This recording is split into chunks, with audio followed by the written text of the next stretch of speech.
Hello viewer, स्वागत है आपका अपने चैनल फार्मा इंडस्ट्री नॉलेज में, जहां पर हम फार्मास्यूटिकल इंडस्ट्री के बहुत ही इंपॉर्टेंट टॉपिक के बारे में बात करते हैं सिंपल लैंग्वेज में। तो आज का हमारा टॉपिक है फार्मा इक्विपमेंट में क्वालिफिकेशन या वैलिडेशन। तो आज हम डिटेल में बात करेंगे कि आखिर क्या ज़रूरत होती है फार्मास्यूटिकल इंडस्ट्री में इक्विपमेंट के वैलिडेशन की। ये एक मस्ट वॉच वीडियो है उन लोगों के लिए जो क्यूसी प्रोफेशनल है, जो प्रोडक्शन टीम में काम करते हैं, या फार्मास्यूटिकल इंडस्ट्री के फार्मास्यूटिकल डिग्री के स्टूडेंट्स हैं। तो चलिए शुरू करते हैं आज की अपनी वीडियो बिना टाइम गवाए हुए। फार्मास्यूटिकल इंडस्ट्री में इक्विपमेंट वैलिडेशन की ज़रूरत क्यों होती है, इसको समझने से पहले ये समझना ज़रूरी है कि आखिर इक्विपमेंट वैलिडेशन का मतलब क्या है और इसकी क्या रिक्वायरमेंट होती है। तो जैसा कि हम सभी जानते हैं कि फार्मास्यूटिकल इंडस्ट्री एक बहुत ही क्रिटिकल इंडस्ट्री है, क्योंकि इसमें हम ह्यूमन में भी पेशेंट से डीलिंग करते हैं। तो जब हम कोई मेडिसिन बनाते हैं तो उसका 100% एक्यूरेट सेफ होना बहुत ही रिक्वायरमेंट है या बहुत ही ज़रूरी है। तो इक्विपमेंट वैलिडेशन में हम ये इंश्योर करते हैं या ये प्रूफ या एविडेंस जनरेट करते हैं कि कोई भी मशीन या इक्विपमेंट जिसका हम मैन्युफैक्चरिंग के लिए उपयोग कर रहे हैं वो हर बार सही तरीके से, रिलायबल और एक्यूरेट तरीके से काम कर रही है। यानी कि वैलिडेशन से हम ये इंश्योर करते हैं कि जो इक्विपमेंट या मशीन हम यूज़ में ले रहे हैं वो राइट क्वालिटी का प्रोडक्ट बना रही है। जो प्रोडक्ट हमने इक्विपमेंट को या मशीन को यूज़ करके बनाया है वो सेफ है, उसकी एफिकेसी एक्यूरेट है, और साथ ही साथ वो रेगुलेटरी की जो कंप्लायंस है या रेगुलेटरी के जो स्टैंडर्ड है उसके अकॉर्डिंग उसको मीट कर रही है। अब हम बात करते हैं कि इक्विपमेंट वैलिडेशन की आखिर ज़रूरत क्या है। तो जैसे कि हमने पहले बात किया कि इक्विपमेंट वैलिडेशन में हम प्रूफ जनरेट करते हैं, लेकिन यहाँ पर सिर्फ बात डॉक्यूमेंटेशन की ही नहीं है, बल्कि क्योंकि हम पेशेंट के लिए मेडिसिन बना रहे हैं तो पेशेंट का सेफ होना और प्रोडक्ट का क्वालिटी होना भी इसका बहुत बड़ा बेस है। तो इक्विपमेंट वैलिडेशन के लिए सबसे पहली जो नीड है वो है प्रोडक्ट की क्वालिटी इंश्योर करने के लिए। अगर इक्विपमेंट सही काम नहीं करेगा तो प्रोडक्ट कंटेमिनेटेड या डिफेक्टिव बन सकता है। इसलिए इक्विपमेंट का वैलिडेशन करना प्रोडक्ट की क्वालिटी को मेंटेन करने के लिए बहुत ही ज़रूरी है। अब हम इसको एक एग्जांपल से समझते हैं। मान लीजिए कोई टैबलेट को कोटिंग करने की मशीन है। अगर वो टैबलेट को सही तरीके से कोटिंग नहीं करेगी, जो टैबलेट पे कोटिंग है वो अनइवन है, तो कुछ टैबलेट में ओवरडोज या अंडरडोज हो सकता है, जो कि पेशेंट के लिए रिस्क हो सकता है। क्योंकि कोटिंग से ये इंश्योर होता है कि प्रोडक्ट का जो एब्जॉर्प्शन है या जो टैबलेट है जिस मोड पे एक्ट करना चाहिए वहाँ पर एक्ट ना करके दूसरी साइड पर एक्ट करेगी, तो इससे पेशेंट की सेफ्टी को हार्म हो सकता है। इसके लिए प्रोडक्ट की क्वालिटी इंश्योर करना वैलिडेशन का एक बहुत ही इंपॉर्टेंट पार्ट है। इक्विपमेंट का वैलिडेट होना रेगुलेटरी कंप्लायंस के लिए भी मैंडेटरी है। तो जैसा कि हमें पता है कि फार्मास्यूटिकल कंपनीज जो होती है उनको जीएमपी यानी कि गुड मैन्युफैक्चरिंग प्रैक्टिसेस को फॉलो करना मैंडेटरी होता है। तो इसके लिए रेगुलेटरी एजेंसीज जैसे कि यूएसएफडीए यानी कि United state food drug administration, WHO, MHRA या इंडियन सीडीएससीओ जो है वो जब भी कंपनी को ऑडिट करती है तो उनकी प्राइम रिक्वायरमेंट होती है कि इक्विपमेंट जो है वैलिडेटेड होना चाहिए। और ये जब ऑडिट करती है ये एजेंसीज तो वैलिडेशन के डॉक्यूमेंट भी ऑडिट के दौरान मांगती है। अब भी एग्जांपल के तौर पर मान लीजिए यूएसएफडीए का अगर ऑडिट है तो उसके अकॉर्डिंग इक्विपमेंट को जो है वो 21 सीएफआर पार्ट 11 के तहत वैलिडेट करना बहुत ही मैंडेटरी है। अगर इक्विपमेंट वैलिडेट नहीं होगा तो यूएसएफडीए जो है फॉर्म 483 या वार्निंग लेटर या इससे भी बड़ा एक्शन ले सकता है। तो इसलिए इक्विपमेंट को वैलिडेट करना रेगुलेटरी कंप्लायंस के हिसाब से भी मैंडेटरी या कंपलसरी है। टू प्रिवेंट क्रॉस कंटेमिनेशन या कंटेमिनेशन, तो इक्विपमेंट वैलिडेशन करना हमारी फार्मास्यूटिकल इंडस्ट्री में कंटेमिनेशन को प्रिवेंट करने के लिए भी बहुत ही इम्पोर्टेंट है। स्पेशली अगर स्टेराइल मैन्युफैक्चरिंग है तो जहाँ पर कंटेमिनेशन जो है पेशेंट की लाइफ भी ले सकता है, तो इसलिए डेडली कंटेमिनेशन को रोकना बहुत ही इंपॉर्टेंट होता है।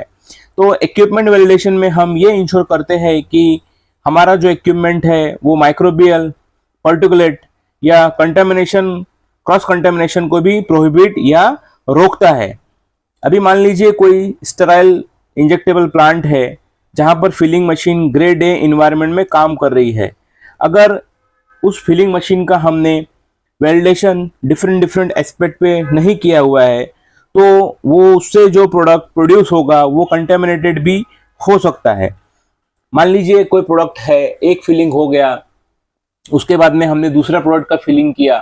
अगर इनके बीच में इक्विपमेंट की CIP या क्लीनिंग की प्रोसेस जो हमने करी है अगर वो वैलिडेट नहीं है और पहले प्रोडक्ट का दूसरे प्रोडक्ट में कंटेमिनेशन या कैरी ओवर होता है तो उससे प्रोडक्ट की क्वालिटी भी डिटेरियोरेट हो सकती है और ये पेशेंट की सेफ्टी को इम्पैक्ट कर सकता है। इसलिए कंटेमिनेशन कंट्रोल करने के लिए वैलिडेशन का होना इम्पोर्टेंट एस्पेक्ट है।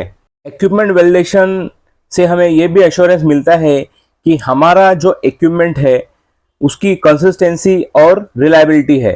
तो इसके लिए इक्विपमेंट को वेल्डेड की जो साइकिल है वो करी जाती है जिससे कि हर बार जो इक्विपमेंट है एक जैसा परफॉर्मेंस देता है और वैलिडेशन के द्वारा ही हम ये कंफर्म करते हैं कि डिफरेंट रन्स पे या जब भी हम वैलिडेशन का रन रिपीट करते हैं डिफरेंट कंडीशंस में तो हमारा इक्विपमेंट जो है एक जैसा ही परफॉर्म करता है। अब इसे अगर हम एग्जांपल पे समझे तो हमारा एक ऑटोक्लेव या स्टरलाइजर है जिसको हमने वैलिडेट किया हुआ है। तो इससे जब भी हम कोई भी आइटम स्टरलाइज करते हैं तो वो एक जैसा स्टरलाइजेशन टेम्परेचर अचीव करता है और साइकिल में जो भी कंटेमिनेशन या माइक्रोबियल लोड होता है वो रिड्यूस होता है। इक्विपमेंट वैलिडेशन करना रिस्क रिडक्शन और डाउन टाइम रिडक्शन के लिए भी इम्पोर्टेंट है। तो जब हम वैलिडेटेड इक्विपमेंट यूज करते हैं तो उसके फेलियर होने के चांसेस भी कम हो जाते हैं, जैसे कि हमारे बैच में रिजेक्ट होना, रिकॉल होना या प्रोडक्ट का डिले होना भी कम हो जाता है। अभी एग्जांपल अगर माने तो हमारा एक वैलिडेटेड कंप्रेशन का मशीन है जो टैबलेट प्रोड्यूस कर रहा है।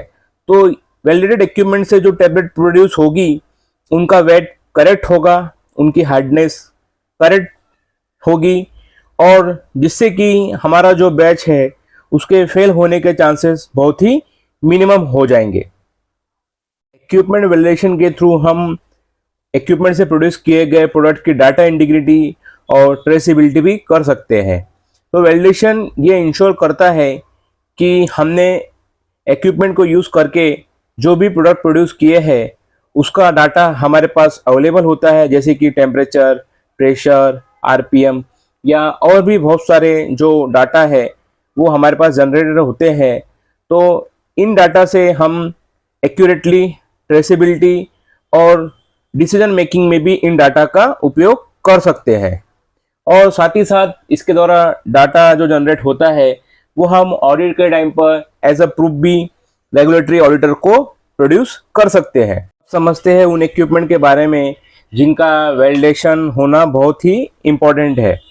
सो फार्मास्यूटिकल इंडस्ट्री में सभी मेजर इक्विपमेंट जो मैन्युफैक्चरिंग में यूज़ होते हैं उनका वैलिडेट होना, वैलिडेशन करना ज़रूरी होता है।